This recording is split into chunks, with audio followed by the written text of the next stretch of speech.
नाज़रीन मोहतरम, औरंग मैदान एक ऐसा बहरी बेड़ा जिसकी तबाही आज तक लोगों के लिए एक मुअम्मा बनी हुई है और मुहक्किकीन भी इस हादसे की खोज लगाने में आज तक नाकाम रहे हैं।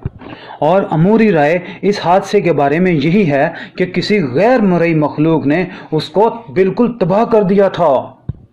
नाज़रीन ज़ी वक़ार, अब आपको बताते हैं जज़ीरा सुमात्रा के बारे में। ये दुनिया के दो खुश्की के रास्तों के दरमियान पानी का एक रास्ता है। ये दुनिया की गुंजान तरीन आबनाए है जो आलमी मईशत में सबसे मुस्तहकम समझे जाने वाले ममालिक जो चाइना, जापान और वस्ती एशिया के दीगर कई ममालिक की तजारती सरगर्मियों की वजह से ये आबनाए बहुत अहमियत की हामिल है। एक अंदाजे के मुताबिक तकरीबन रोज़ाना 250 जहाज़ों का यहाँ से गुजर बसर होता है। यही वजह है कि ये इलाका हमेशा से बहरी कज़ाकों की आमद का आमाजगाह भी बना रहा है। दोस्तों, 1947 की पहर को अफ्रीका की बंदरगाह से आने वाला एक बहरी बेड़ा जिसे आज औरंग मैदान के नाम से याद किया जाता है, अपने कीमती साजो सामान और अपने बेहतरीन अमले के साथ एक हादसे का शिकार हो गया था, जिसके बारे में तमाम तर तकनीकी ज़राए इस्तेमाल करने के बावजूद इस हादसे की तफसील मालूम नहीं हो सकी है। ख़वातीनो हज़रात, 1947 में इस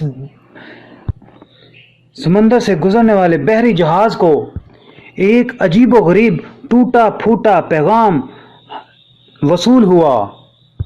यूं लग रहा था कि पैगाम भेजने वाला किसी मदद के लिए पुकार रहा है, लेकिन इसकी आवाज़ बिल्कुल भी वाज़ेह ना थी, बल्कि डॉट्स की सूरत में ये पैगाम कुछ इस तरह से था: तमाम अफसरान मौत की वादी में खो चुके हैं और मैं भी कभी करीबुल मर्ग हूँ। ये अल्फाज इतने सही थे कि दूसरे जहाज़ पर मौजूद लोग परेशान हो गए।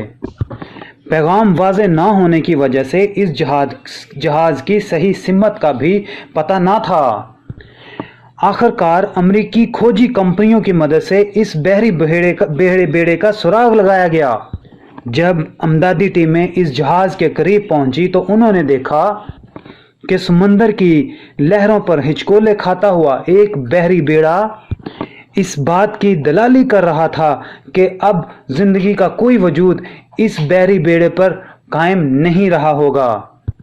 नाज़रीन ग्रामी, ऐनी शाहदीन के मुताबिक जब लोग यानी इमदादी टीमें इस बहरी बेड़े के तख्ते पर पहुंची तो उनकी आंखें खुली की खुली रह गईं कि जहाज़ पर मौजूद तमाम लोग लुकमाए अजल बन चुके थे और उनकी लाशें हैबतनाक मनाजर पेश कर रही थीं। लाशों के मुंह खुले और उनकी आंखें ऊपर को उठी हुई थीं और उनके चेहरों पर शदीद कर्ब के आसार नुमायां थे। लेकिन पुरइसरार बात यह है कि उनके चेहरों और जिस्म पर किसी भी किस्म के जख्म का कोई निशान मौजूद नहीं था। इन मुर्दा लोगों के साथ साथ इस बहरी बेड़े पर मौजूद तमाम जानवर भी मर चुके थे और उनकी हालत भी इन मुर्दा इंसानों से बिल्कुल भी मुख्तलिफ ना थी। ऐसा मालूम हो रहा था कि किसी गैर मरई मखलूक ने इन तमाम जानदारों को खुद मौत की वादी में धकेला है। ख़वातीनो हज़रात, इस बदकिस्मत बहरी बेड़े पर मौजूद लाशों को ठिकाने लगाने के लिए बंदरगाह की तरफ ले जाने का इंतज़ाम किया गया, लेकिन ठीक इसी वक्त एक और खौफनाक हादसा रूनमा हुआ जिसने इस वाक़े की पुरइसरारियत को भयानक नाक बना दिया। तहकीक के मुताबिक जो ही इस बहरी बेड़े को बंदरगाह की तरफ धकेला गया तो अचानक इसमें आग भड़क उठी, जिसने देखते ही देखते तमाम जहाज़ को जलाकर खाकस्तर कर दिया और आग बुझाने वाले अमले की सारी काविशें बेकार गईं और आग के बुझते ही ये जहाज़ धमाकों के शोर से लर्ज उठा और देखते ही देखते सतह समंदर पर टुकड़ों की तरह फैल गया। इन मनाजर की ताब ना लाते हुए मुआवनत के लिए आई हुई टीमें वहां से वापस भाग निकलीं और जो लोग इस واقعے میں مدد کے لیے گئے تھے وہ ایک طویل عرصے تک اس واقعے کی ہیبت ناکی سے باہر نہ نکل سکے۔ ناظرین مکرم، اس جہاز کی تباہی کے متعلق کئی اور کہانیاں بھی پائی جاتی ہیں۔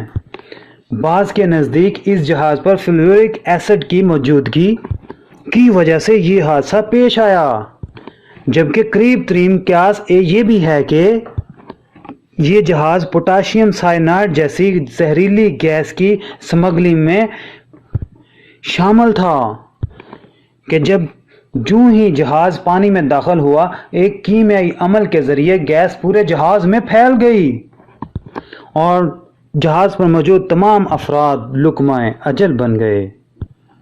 1953 میں بھی ایک اخبار نے اس جہاز کی کہانی کو اپنے اخبار میں پیش کیا، لیکن آج تک اس جہاز کی تباہی کے متعلق کوئی بھی رائے قائم نہیں کی جا سکی۔ ویڈیو پسند آنے کی صورت میں لائک کا بٹن ضرور دبا دیجیے۔